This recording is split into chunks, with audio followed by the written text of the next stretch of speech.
자, 이번 영상에서는 부대 상황에 대해서 알아보실 겁니다. 이 부대 상황도요, 정말 많은 학생들이 굉장히 어렵게 여기는 부분 중에 하나예요. 독해 문장으로 나오면 해석이 완전히 미궁으로 빠지게 만들어 버리기도 하고요. 그래갖고 몇 번을 다시 읽어도 이해가 잘 안 가기도 하고요. 이렇게 해석조차 힘든 상황인데 부대 상황을 사용해서 영작을 한다? 어림도 없겠죠.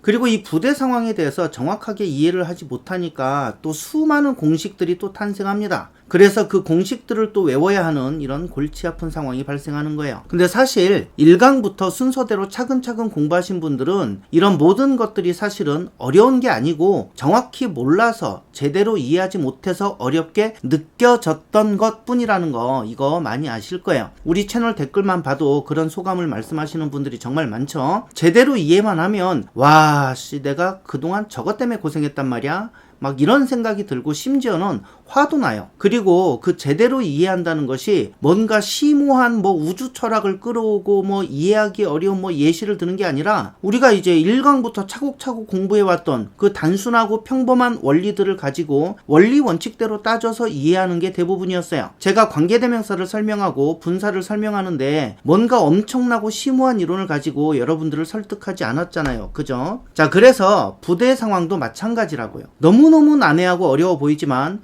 그냥 원리 원칙대로 따져갖고 오늘도 이해하실 거고요. 그렇게 나온 결과를 가지고 문장을 해석하고 또 영작을 해볼 거예요. 관계대명사보다 일반적으로 몇 배 더 난해하게 여겨지는 게 부대 상황인데 뭔가 이번 영상에서는 여러분들이 상당히 비장한 각오로 영상을 시청하실까봐 드리는 말씀이에요. 어렵지 않으니까 힘 쭉 빼시고 편안하게 시청해 주시면, 자, 대신에 집중만 좀 해주시면 됩니다. 아셨죠? 제가 어제 소개팅을 다녀왔거든요. 오 그러는데 오는 무슨 진짜 일 리가 없잖아요. 그냥 스토리 만드는 거지. 어쨌든 제가 소개팅을 다녀와서 그날의 일기를 이제 쓰는 거예요. 일기장 공개합니다. 소개팅 장소에 갔다. 버스를 탔다. 카페 문을 열었다. 카페에 들어갔다. 그녀가 앉아 있었다. 그녀는 책을 읽고 있었다. 그녀는 나를 못 봤다. 그녀는 책을 읽고 있었다. 나는 인사를 했다. 나는 웃었다. 그녀가 나를 봤다. 그녀도 웃었다. 이게 제 일기예요. 어때요? 여기까지만 일기를 봐도 뭔가 답답하죠? 아니 무슨 일기를 저 따위로 써? 근데 저 일기가 지금 왜 답답한지 아세요? 읽다가 보니까 이거 쓴 놈 바보 아냐? 이런 생각도 들 정도인데, 자, 저 일기가 왜 답답하게 느껴질까요? 이유는 하나예요. 한 문장에 한 동작씩만 담고 있어요. 즉 한 문장에 동사 하나만 쓰고 있어서 그래요. 자, 다시 한번 읽어볼게요. 진짜 그런가 보세요. 소개팅 장소에 갔다. 버스를 탔다. 카페 문을 열었다. 카페에 들어갔다. 자, 여기까지만 읽을게요. 자, 그만 읽어야겠어. 그죠? 뒤로 누르기 해갖고 답답해갖고 다 나갈 것 같아. 자, 우리는 이 강에서 한 문장에는 주어 하나, 동사 하나가 원칙이라고, 이걸 절대 어기면 안 된다고 배웠어요. 맞아요. 이 원칙 어기면 안 돼요. 절대로 안 돼요. 그래서 그 원칙을 너무나 잘 지켰는데 문장이 정말 답답하죠. 근데 동사 두 개를 쓸 순 없잖아요. 두 개 써봐야 문장이 계속 바보 같거든요. 그녀가 나를 봤다, 웃었다. 동사 두 개. 보세요. 바보 같지? 자, 그럼 우리는 지금부터 고민을 해야 돼요. 한 문장에 동작을 두 개씩 표현할 순 없을까? 안 그러면 저 답답해갖고 저런 거 읽다가 성질 버릴 것 같은데. 자, 그래서 이런 방식을 쓰기로 한 거예요. 우리는 그녀가 책을 읽으면서 앉아 있었다. 이렇게 하니까 훨씬 낫죠? 그녀가 앉아 있었다. 그녀는 책을 읽고 있었다. 이거를 그녀는 책을 읽으면서 앉아 있었다. 이렇게 하나로 통합했어요. 자, 이전보다 훨씬 편안해졌죠. 그리고 딱 봐도 문법적으로도 이상한 부분이 안 느껴지죠. 문장도 아주 자연스럽잖아요. 근데 분명히 저 문장들은 한 번에 두 가지 동작을 표현하고 있어요. 앉아 있었다. 책을 읽는다. 맞죠? 근데 왜 안 이상할까? 두 가지 동작이 한 문장에 동시에 들어갔는데 왜 안 이상할까? 그 비밀은요, 저기죠. 노란색 밑줄 부분 때문에 그래요. 책을 읽고 있었다. 이거는 동사예요. 뭐뭐다. 이렇게 끝났으니까. 근데 책을 읽으며 라고 하는 순간, 다를 빼버리는 순간 더 이상 동사가 아닌 거예요. 동사는 뭐뭐다 라고 끝나야 동사거든요. 간다, 먹는다, 잔다, 이렇게요. 그녀가 책을 읽었다, 앉아 있었다. 이렇게 문장을 쓰면 다시 바보 같아졌죠? 왜 바보 같을까요? 한 문장에, 즉 마침표 하나인데 동사를 두 개 써서 그래요. 문장 성립의 원칙을 어기면 저렇게 바보가 되는 거예요. 근데 그녀가 책을 읽으면서 앉아 있었다.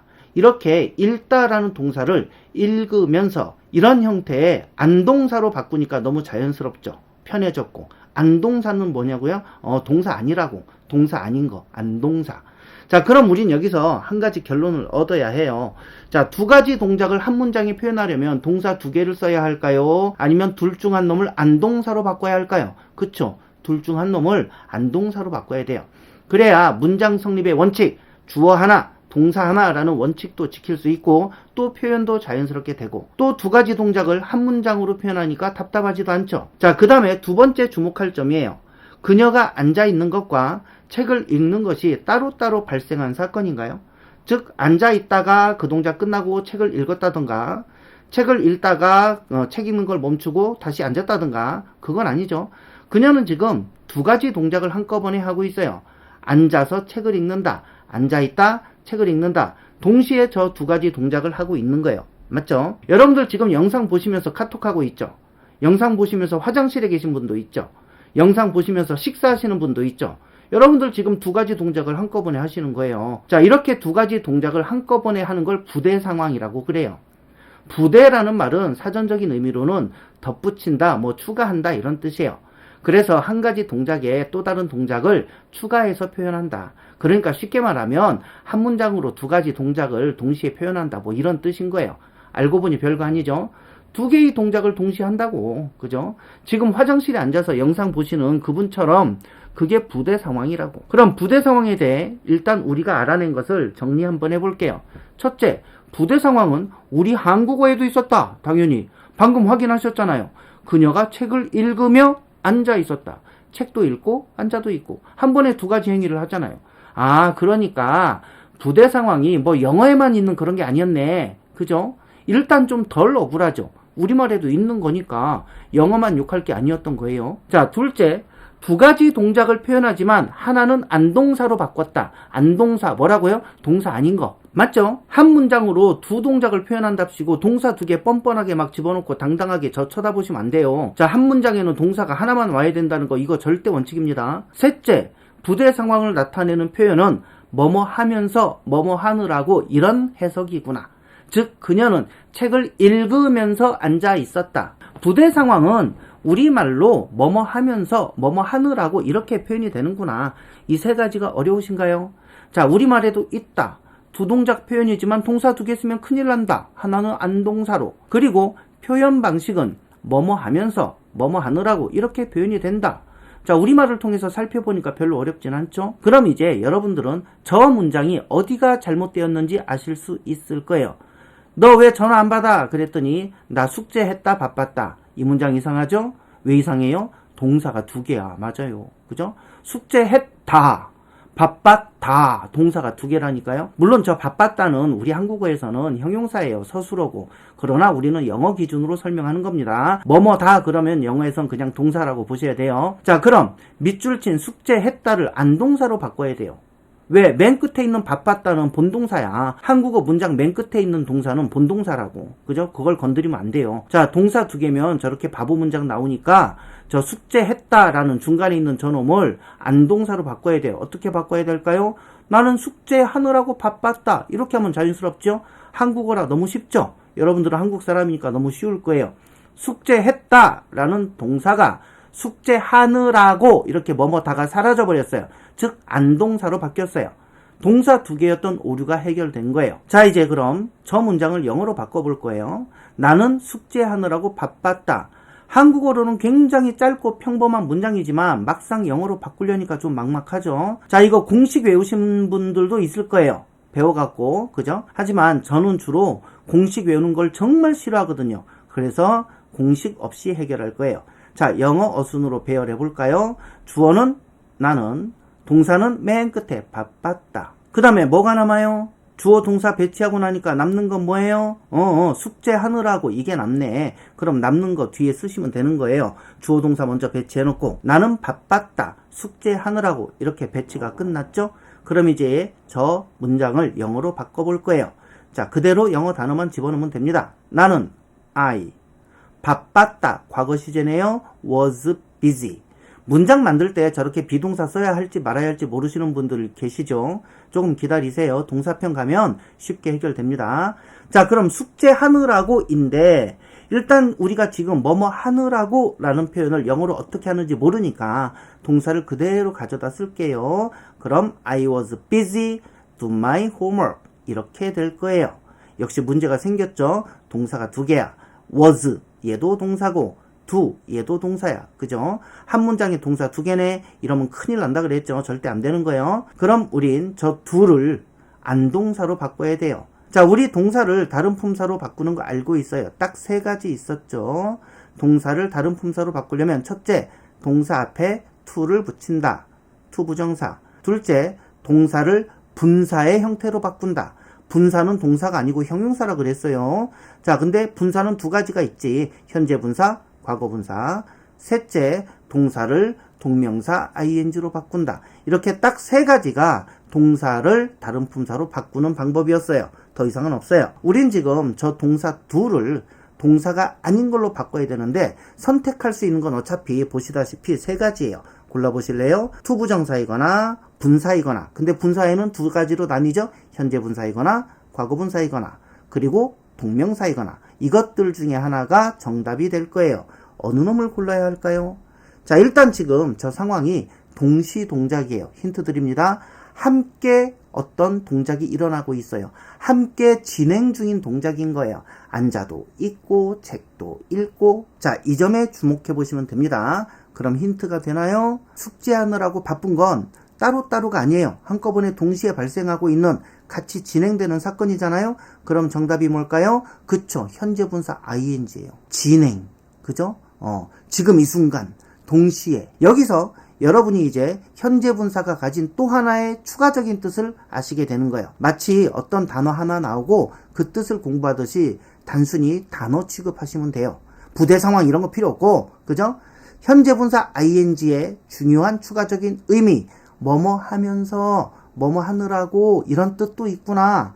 그러니까 우리가 영작을 할 때 뭐뭐 하면서, 뭐뭐 하느라고 라는 이 한국어를 영어로 바꿔야 된다? 그럼 현재 분사 ing 쓰시면 되는 거예요. crying, 울면서 우느라고, running, 뛰면서 뛰느라고 이런 뜻도 있구나. 아, 우리가 단어 공부할 때 한 단어에 두 가지 이상의 뜻이 있는 경우가 많이 있잖아요. 예를 들어서 grow, 성장하다 라는 뜻도 있지만 동물이나 식물을 기르다 이런 뜻도 있거든요. 그렇게 공부를 하시듯이 현재 분사 ing도 뭐뭐 하고 있는 이런 뜻도 있고, 자, 뭐뭐 하면서 뭐뭐 하느라고 이런 뜻도 있구나. 그냥 단어 공부하듯이 단순하게 그것만 아시면 돼요. 자, 그래서 현재 분사 ing의 중요한 추가적인 의미, 뭐뭐 하면서 뭐뭐 하느라고. 자, 다시 우리가 영작을 하는데 우리말에서 뭐뭐 하면서 숙제하면서 뭐뭐 하느라고 숙제하느라고 이런 말이 나왔어요. 이런 말을 영어로 바꿔야 한다면 그냥 뭐 쓰시면 되는 거예요? 현재 분사 ing 쓰시면 된다는 말이에요. 됐죠? 그래서 저 문장을 완성해 보면 숙제를 하느라고 현재 분사를 써야 한다는 거죠. 그래서 I was busy doing my homework 이렇게 됩니다. 됐죠? 근데 이거 어디서 많이 본 것 같지 않아요? 맨날 선생님이 be busy ing 뭐뭐 하느라 바쁘다 이렇게 공식화해서 알려주셨잖아요. 근데 이게 공식화할 필요가 전혀 없는 거였어요. 나는 바쁘다라는 말은 영어를 조금만 배운 사람도 I am busy 이렇게 쓸 수 있잖아요. 뭣담시 바쁜지 그 정보를 제시할 때 우리말에서는 나는 바쁘다 방 청소하느라고 이렇게, 바쁘다 다음에는 자연스럽게 뭐뭐 하느라고 이런 표현을 쓰죠. 이건 여러분들이 한국 사람이니까 당연히 아실 거예요. 그런데 저 표현 방 청소하느라고 뭐뭐 하느라고 라는 표현을 영어로는 현재 분사 ing로 하면 된다. 이렇게 마치 단어 하나 외우듯이 알고 계시면 되는 거예요. 그럼 나는 바쁘다 방 청소하느라고 이 표현은 I am busy 방 청소하느라고 cleaning, 그죠? ing 쓰시면 돼요. cleaning the room, 그죠? 자, 그리고 분사는 형용사니까 동사가 두 개면 안 된다. 이 문제도 해결했죠. 지금처럼 이렇게 그 뜻을 생각해보고 너무나 당연하게 ing를 쓰는 거예요. 외우는 게 아니고 마치 책상이란 단어를 쓰고 싶으면 desk를 쓰듯이 뭐뭐 하면서 뭐뭐 하느라고 라는 표현을 쓰고 싶으면 현재 분사 쓰시면 되는 겁니다. 자, 그럼 이건 어떠세요? 너네 집 찾느라 힘들었어. 이걸 영어로 바꿔볼까요? 주어가 또 생략되어 있네요. 주어는 누구죠? 내가 힘들었다는 얘기 같아요. 그럼 주어는 내가로 정할게요.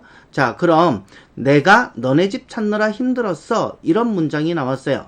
자, 영어 어순으로 바꿔볼까요? 주어 동사 먼저 놔야죠.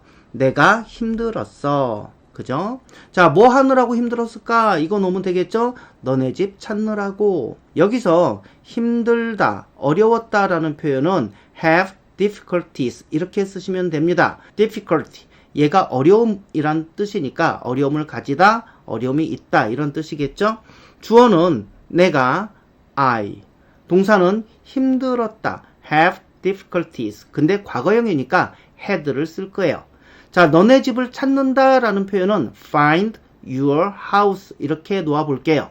그럼 I had difficulties find your house 이렇게 되겠죠. 자, 찾느라고 뭐뭐 하느라고 어떻게 표현한다고요? 현재 분사 ing. 그럼 I had difficulties finding your house 이렇게 하시면 돼요. 자, 나는 힘들었다 뭐뭐 하느라고 라는 표현이죠. 근데 이것도 공식으로 have difficulties ing 이렇게 가르치잖아요. 근데 지금 우리 공식 안 쓰고 그냥 만들고 있거든요. 자, 이번에는 이런 문장도 한번 만들어 볼게요. 그녀는 문을 여느라고 애를 먹었다. 영어 어순으로 바꿔봅니다. 주어 동사 그녀는 애를 먹었다. 자, 나머지는 뒤에 쓰세요. 문을 여느라고. 그죠? 자, 이제 그대로 영어로 바꿀 건데 단어 선정에 조금 신경 쓰시면 됩니다. 주어는 그녀, she. 문제는 저 동사인데 애를 먹었다 그래가지고 eat, baby 뭐 이런 거 쓰시면 안 돼요. 큰일 납니다. 저기에 있는 애를 먹었다는 건 고생했다 뭐 이런 얘기죠. 그러니까 had difficulties 아까 썼던 거를 다시 쓰셔도 되지만 새로운 표현 하나 더 드릴게요. have trouble 이걸 써볼게요. trouble이 있었다. 곤란함이 있었다. 이런 뜻이지요. 자, 주어진 한국어가 과거 시제입니다. 그러면 she had trouble. 자, 이렇게 쓰시면 되겠죠. 그녀는 곤란함이 있었다. 애를 먹었다. 이렇게 의역이 될 수 있겠죠. 자, 문을 여는 거 open 이걸 쓰셔도 되는데 이번엔 unlock을 쓸 거예요. 락은 잠그다 라는 뜻이죠. 왜 lock and lock 반찬 그릇 아시잖아요. 그거 lock and lock 잠그고 또 잠가서 내용물이 안 샌다 뭐 그런 의미로 지은 것 같죠. 근데 앞에 un을 붙이면 반대말이 돼요. lock 얘가 잠그다니까 unlock은 잠근 걸 풀다 열다 이런 뜻이 돼요. 자, 우린 unlock을 써보도록 할 거예요. 자, 그러면 she had trouble unlock the door 이렇게 될 거예요. 자, 근데 일단 이렇게 놓아보면 문제가 생기는 게 동사가 두 개가 됐어요. she had 동사 있고요. unlock 얘도 열다 라는 동사가 돼요. 동사가 두 개는 안 되겠네. 그죠? 한 문장에 동사 두 개 안 되지요. 자, 그래서 unlock을 안동사로 바꿀 거예요. 즉 여느라고 뭐뭐 하느라고. 자, 영어에서 이런 표현 뭘로 한다고요? 현재 분사. 그죠? 자, 그럼 정답은 she had trouble unlocking the door 이렇게 하시면 될 거예요. 근데 이것도 우리 학교에서 또 공식으로 많이 배웠어요. have, trouble, ing 뭐뭐 하느라, 애먹다, 고생하다. 자, 어떠세요? 우리 공식 안 쓰고도 잘 하고 있죠? 그냥 현재 분사는 뭐뭐 하느라고 뭐뭐 하면서 이런 뜻도 있구나. 이걸 알고 그냥 만들어서 쓰실래요? 아니면 저런 공식 나올 때마다 다 외우실래요? 자, 이제 공식 그만 외워야겠죠? 지겹잖아. 자꾸 까먹고. 그죠? 자, 그녀는 책을 읽으면서 앉아 있었다. 오늘 제가 소개팅한 여자분이 저러고 있었잖아요? 저거 영어로 바꿔볼까요? 주어 동사부터 찾아서 배열하셔야죠. 동사는 앉아 있었다. 주어는 그녀. 그래서 영어 어순으로 나열하면 그녀는 앉아 있었다. 주어 동사부터 때려놓고 보시는 겁니다. 자, 이제 나머지 쓰시면 되겠죠? 책을 읽으면서 영어 어순으로 잘 배열됐습니다. 이제 각 단어를 영어로 바꿔볼 거예요. 그녀는 she, 앉아 있었다 was sitting. 책을 읽는다 라는 표현은 read a book 이렇게 쓰시면 되는데, 자, 문제는 우리 지금 read a book 책을 읽다 라는 표현이 아니라 책을 읽으면서 뭐뭐 하면서 이런 표현을 하고 싶은 거예요. 그런 표현 영어에서 뭘로 한다고요? 그렇죠. 현재 분사 ing. 그럼 어떻게 바꿔야 돼요? She was sitting, reading a book. 이렇게 바꾸시면 돼요. 지금 저렇게 read라는 동사를 reading으로 바꾸니까 생긴 효과 한번 다시 보실까요? 자, 왜 저렇게 바꿔야만 하는 거죠? 일단 read, 동사를 그대로 두면 저 문장의 동사가 두 개가 돼버려요. was, read. 2강 영상에서 그랬죠. 주어와 동사는 하나여야만 한다. 이 원칙. 그리고 그 원칙을 지키기 위해서 관계대명사, 관계부사, 두부정사, 분사, 동명사, 접속사가 탄생한 거라고 제가 말씀드렸어요. 그러니까 2강에서 배운 문장 성립의 원칙, 조건, 주어와 동사가 반드시 있어야 되는데 오직 하나씩만 있어야 된다. 이 조건은 이렇게 영어의 처음부터 끝까지 계속 적용이 되는 아주 중요한 원칙이에요. 그래서 저 read라는 동사를 안동사로 바꿔야만 하는 역사적 사명이 생긴 거고, 동사를 안동사로 바꾸는 방법 3가지, 각각의 의미에 따라 쓸 수 있도록 3가지가 나온 거예요. 투부정사, 분사, 동명사. 이렇게 그 중에 뭐뭐 하면서 진행, 동시 진행의 뜻을 표현할 수 있는 거는 현재 분사 ing가 선택이 된 거예요. 자, 그럼 우린 여기서 분사의 해석 방법에 한 가지 해결해야 될 과제가 생겨요. 우리 15강에서 현재 분사에 대해서 확실하게 잘 익히셨죠? 현재 분사는 진행과 능동의 뜻을 가진 형용사다. 그러므로 명사를 수식하는 역할을 한다. 현재 분사는 동사가 아니었어요. 형용사였어요. 자, 그리고 2단어 이상 길어지면 명사 뒤에서 수식한다.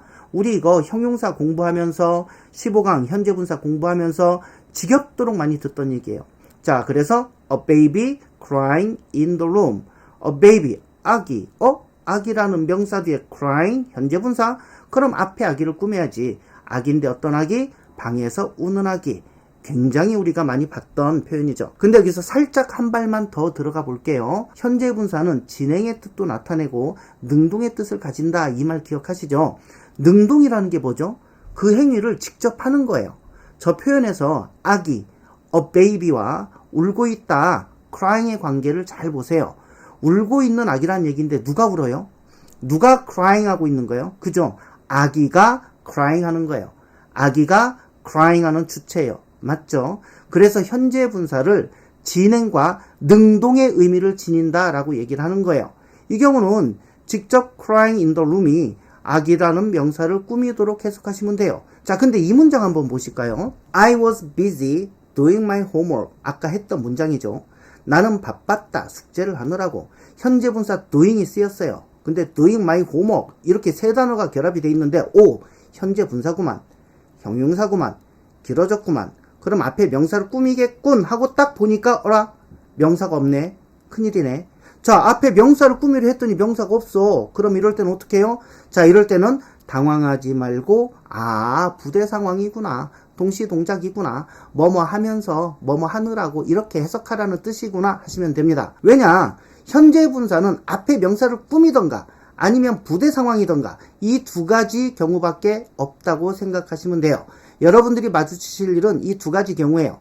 나중에 분사 구문이라는 게 나오지만 그건 정상적인 한국어만 구사하실 수 있으면 혼동하지 않고 쉽게 해결이 됩니다. 그러니까 그건 걱정 안 하셔도 돼요. 자, 이거 이해되셨지요? 자, 그러니까 결국은 현재 분사가 앞에 명사를 꾸며야 되는데 이게 명사가 없어. 그럼 어떻게 해요? 뭐뭐 하면서 뭐뭐 하느라고 그런 뜻이구만. 이렇게 싹 돌아가시면 되는 거예요. 자, 한 번만 더 살짝 들어가 보겠습니다. I had difficulties. 나는 어려움을 가지고 있었다. Finding your house. 너의 집을 찾느라고 아까 했던 문장이에요. 근데 이 문장에서는 difficulty 얘는 명사거든요.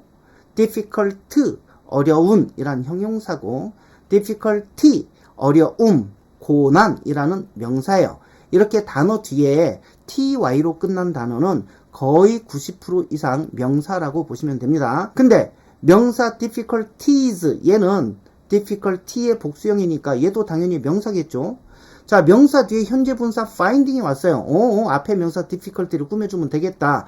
그래서 꾸며봤더니 나는 가졌다. 어려움을. 어떤 어려움? 너네 집을 찾고 있는 어려움을 가졌다. 해석은 잘 되는 것 같아요. 큰 맥락에서 비슷한 얘기가 됐어요. 어쨌든 대략적으로 의미는 통했지만 그래서 이렇게 대충 퉁 치고 넘어가도 될 정도로 크게 뭐가 막 의미가 왕 달라지진 않았어요. 하지만 이 경우에는 그렇게 해석을 하시면 안 돼요. 왜냐하면 아까 그랬잖아요. 현재 분사는 능동의 의미를 가진다. 이 원칙에 위배가 되고 있어요. 자, 뭔 소리냐? A baby crying in the room. 방에서 울고 있는 아기. 이때는 누가 울어요? 아기가 crying, 그 행위를 하는 거야. 이걸 능동이라고 했어요. 근데 difficulties finding your house. finding, 누가 집을 찾아요? difficulty가? 어려움, 고난, 얘가 집을 찾아요? 어려움이라는 애가 막 돌아다니면서 아씨 이 자식 집이 도대체 어디야 막 이래요? 자, 아니죠. 이 경우는 능동이 아니에요. difficulties가 그 집을 찾는 행위자가 아니에요. 그럼 당연히 현재 분사는 진행과 능동을 나타낸다. 이 원칙에 위배가 돼요. 그래서 직접 수식할 수가 없어요. 하고 싶어도. 직접 수식했더니 이상하게 돼버린 거야. 그죠? 자, 이렇게 직접 수식했더니 안 돼. 뭐가 이상해. 그럼 어떻게 해석하라고? 그쵸. 뭐뭐 하면서 뭐뭐 하느라고 이렇게 싹 돌리시면 돼요. 자, 직접 수식을 하려고 그랬더니 앞에 명사가 없네. 그럼 뭐뭐 하면서 뭐뭐 하느라고. 직접 수식을 해봤더니 이게 해석이 이상하게 돼버리네. 말이 안 되네. 그럼 뭐뭐 하면서 뭐뭐 하느라고. 요 습관만 몸에 배게 하시면 됩니다. 자, 그래서 이 경우는 명사는 있어. 근데 직접 수식했더니 좀 이상해졌네. 그럼 부대 상황이지. 찾느라고 고생했다. 이렇게 하면 되겠구나. 되셨죠? 지금 보시는 것처럼 영어는 주어와 수어, 즉 행위 주체와 행위 자체의 관계를 매우 엄격하게 따지는 편이에요. 미국이나 영국이 역사적이고 혹은 경제적인 이유로 강대국이 되는 바람에 영어가 국제어처럼 되어버렸지만 특히 계약이나 조약을 맺을 때 이런 엄격함이 해석의 혼란을 많이 줄여줘요. 그래서 분쟁을 줄여줘요. 그래서 국제어로 통용되기 좋은 조건을 가지고 있어요. 상대적으로 우리말이나 중국어는 그렇지 않다고 했죠. 주어도 생략하고 주술관계도 애매하고 그래가지고 지금도 국어학자들끼리 학설이 많이 충돌하고 있어요. 자, 하지만 오해하지 마십시오. 사실 한국어가 너무 섬세하고 수준이 높은 언어라서 오히려 단순하고 명확해야 하는 국제어의 조건에는 잘 안 맞는단 말이에요. 김소월님의 시 진달래꽃 너무 아름답잖아요. 사뿐히 들여밟고 가시옵소서. 저 들여라는 말을 영어로 어떻게 번역할 수가 없어요. 자, 얼마 전에 BTS가 눈이 소복소복 쌓인다 라는 표현을 하는 바람에 전 세계적으로 난리가 난 적이 있어요. BTS 팬들이 저 한국어 저거 소복소복 저게 뭔가 어감이 되게 귀엽고 좋은데 저게 도대체 무슨 뜻이냐, 영어로 번역하면 도대체 어떤 단어인 거냐, 한국어 좀 하는 외국인들이 막 서로 설명해 주려고 애를 쓰고 이거 어떤 영어 단어로 해야 좀 우리가 실감나게 받아들일 수 있냐 그래갖고 영어 단어 막 다 뒤지고 했는데 결국에는 실패했어요. 영어로 적당한 단어가 없어갖고 그냥 설명하는 수준으로 마무리됐어요. 그냥 눈이 쌓였는데 솜처럼 부드럽게 쌓인 모습을 나타내는 단어 이 정도로 설명하고 끝났어요. 물론 영어 표현도 한국어로 정확하게 번역이 잘 안 되는 단어도 있어요. 근데 한국어가 영어로 번역 안 되는 표현들이 정말 압도적으로 많아요. 진돗개가 너무 똑똑해갖고 미국 경찰견 시험에 탈락했다 그럽니다. 아니, 진돗개 얘는 훈련받은 대로 하는 게 아니래요. 막 자기가 판단해서 독자적으로 움직인대요. 그래서 다른 개들보다 더 지능이 높고 주체성이 강해갖고 탈락했대요. 미국 경찰견 시험에 탈락했다고 진돗개가 시고르 자부종 수준이다 이런 뜻이 아니잖아요. 시고르 자부종도 똑똑하지만 마찬가지로 한국어는 어휘가 너무 풍부하고 섬세해서 표현 방식이 너무 다양해요. 오히려 일상 용어를 뛰어넘어서 계약을 맺고 조약을 맺고 사인해야 하는 그런 국제어로 쓰이기에는 외국인들이 그렇게 해서 한국어를 사용하기에는 너무 어렵다는 뜻이에요. 아니, 오죽하면 한국 사람들끼리도 계약서 써놓고 서로 사인해놓고 나중에 문구 하나 토시 하나 가지고 서로 막 해석이 달라서 싸우잖아요. 너랑 나랑 해석이 다르다, 좋다, 재판 가자 그래갖고 막 재판까지 갑니다. 그죠? 이게 분쟁이 많아요. 그죠? 자, 한국 사람들끼리도 이러는데 외국인들끼리 막 한국어 써갖고 계약하고 조약하고 이러면 얼마나 힘들어지겠어요. 그죠? 자, 저는 영어를 가르치지만 우리말을 정말 자랑스럽게 생각하거든요. 제가 외국인으로 태어나서 K-팝 듣고 한류 드라마 보면서 한국어 좀 배워봐야지 하고 한국어를 공부하기 시작했다? 정말 생각만 해도 끔찍합니다. 차라리 영어 배우는 게 낫지. 자, 이렇게 우리 현재 분사를 정리하면서 독해 원칙 하나 추가할 거예요. 자, 현재 분사 정리한 이 내용이 바로 독해 원칙 10가지 중에 하나가 될 겁니다. 자, 첫째, 명사 뒤에 현재 분사 왔다? 앞에 명사 꾸며라. 근데 꾸밀 명사가 없어? 또는 꾸몄더니 좀 이상해? 그럼 바로 뭐뭐 하면서 뭐뭐 하느라고 부대 상황으로 돌려라. 이게 독해 원칙 10가지 중에 또 하나입니다. 자, 이번엔 또 다른 문장 봐볼까요? He stood looking at the picture. 이번엔 해석을 해볼 거예요. He, 그는 stood, 서 있었다. looking, 보면서 현재 분사네. looking at the picture, 길다 길어. 그럼 앞에 명사를 수식하는 건데 명사가 없어요. 그죠? 그럼 부대 상황이구나. 뭐뭐 하면서 그는 서 있었다. 뭐 하면서 looking at the picture. 그림을 보면서 이렇게 해석을 하시면 되는 거예요. 자, 이번에는 영작을 한번 해볼게요. 그는 음악을 들으면서 자동차를 운전했다. 자, 동사는 운전했다. 주어는 그는. 그럼 영어 어순으로 배열할까요? 그는 운전했다. 그럼 남는 표현이 음악을 들으면서 이 표현하고 차를 이렇게 두 개의 어구가 남는데 뭘 먼저 써야 될까요? 모르겠으면 빨리 동사가 누군지를 보셔야 돼요. 동사가 누구예요? 운전했다. 그럼 뒤에 먼저 와야 될 게 뭐예요? 뭘 운전했는지, 그죠? 목적어가 먼저 오는 거예요. 이렇게 써야 할 것, 반드시 와야 할 것, 즉 목적어 내지는 보어부터 써놓고 보는 거예요. 그는 운전했다. 차를 이렇게 쓰시는 거예요. 그리고 이제 나머지는 뒤에 쓰시면 돼요. 자, 그래서 주어 동사 목적어 보고 가려내는 게 너무너무 중요하다고. 그죠? 영어 어순 별거 아니에요. 이렇게 본동사를 중심으로 뭐가 와야 될까? 이거 먼저 정할 수 있으면 90%는 영작 끝난 거예요. 그죠? 나머지 10%는 약간의 문법 지식만 있으시면 됩니다. 진짜입니다. 자, 그럼 최종적으로 그는 운전했다. 자동차를 음악을 들으면서 이렇게 됐네요. 영어 어순으로 완성이 됐죠? 그럼 이제 영어 단어만 넣으면 끝납니다. 그는 he 운전했다. 과거형이네. 그러면 drove. 차를 his car. 그죠? 음악을 듣는다라는 표현은 listen to music인데 저거 그대로 넣으면 안 되죠. 그대로 넣으면 동사가 두 개가 되는 데다가 뭐뭐 하면서 음악을 들으면서 라는 뜻이 안 생기잖아요. 자, 뭐뭐 하면서 뭘로 표현해요? 그렇죠. 현재 분사 ing. 그럼 이렇게 되네요. He drove his car listening to music. 됐죠? listen이라는 동사를 listening 현재 분사로 바꾸면서 동사가 두 개 이런 모순도 해결했고 뭐뭐 하면서 라는 의미까지 생겨서 완벽해졌어요. 운전도 하고 음악도 듣고 동시에 두 가지 일을 하니까 이걸 부대 상황이라고 부른다. 그죠? 자, 근데 여기서 또 car라는 명사 다음에 분사네? 앞에 car을 꾸며볼까? 그죠? 왜? 명사 다음에 현재 분사 나오니까. 그죠? 그랬더니 어떻게 돼요? car, 차는 차인데 listening to music, 음악을 듣고 있는 차? 어라? 자동차가 음악을 들어? 건방지잖아. 말이 안 되잖아. 아, 그럼 좀 해석이 잘못됐구만. 그럼 현재 분사가 이렇게 명사를 직접 꾸몄을 때 해석이 좀 요상해졌다. 그럼 어떡한다고요? 그거 하면서, 그죠? 음악을 들으면서 이렇게 해석하면 되겠구나. 이제 되셨죠? 자, 오늘 영상 정리해볼까요? 첫째, 현재 분사는 뭐뭐 하면서 뭐뭐 하느라고 이런 뜻이 있다. 그러니까 우리말에서 노래하면서 숙제하느라고 걔랑 싸우느라고 뭐 이런 표현을 하고 싶다. 그럼 영어로는 ing 현재 분사 쓰시면 되는 거예요. 그죠? 이렇게 단어 하나 외우듯이 주어 가시면 됩니다. 두 번째, 두 가지 동작을 동시에 하는 걸 동시동작, 이걸 좀 어렵게 표현한 게 부대 상황이다. 이건 지금 듣고 그냥 버리셔도 괜찮아요. 한번 이해했으면 끝난 거예요. 더 이상 필요 없어요. 자, 세 번째, 현재 분사가 명사를 직접 꾸미도록 해석했더니 해석이 이상하다. 혹은 앞에 꾸밀 명사가 없다. 그러면 바로 부대 상황으로 방향 전환해서 해석하시면 됩니다. 이렇게 정리하시면 돼요. 자, 그리고 다음 영상에서는 자, 필수 문법 관계대명사 마지막 편입니다. 여러분 많이 들어보셨던 관계대명사의 계속적 용법. 자, 이름만 들어도 혈압이 팍 오르시죠? 이거 역시 여러분들 문장 해석의 걸림돌이었죠. 아니, 써놓은 문장도 해석이 어려워, 얘는. 근데 이걸 이용해서 영작하고 말하는 건 더 어려웠겠죠? 자, 늘 말씀드리지만 얘도 알고 보면 진짜 순하고 착한 애예요. 다음 영상에서는 관계대명사의 계속적 용법, 요놈하고 친해져 보는 기회를 가져보도록 하겠습니다. 자, 그렇게 관계대명사 편이 마무리되면 그 다음은 드디어 대망의 부사편으로 들어갈 거예요. 자, 영상 시청하시느라 수고하셨고요. 또 시청해 주셔서 감사합니다. 다음 영상에서 뵙겠습니다. 끝이에요.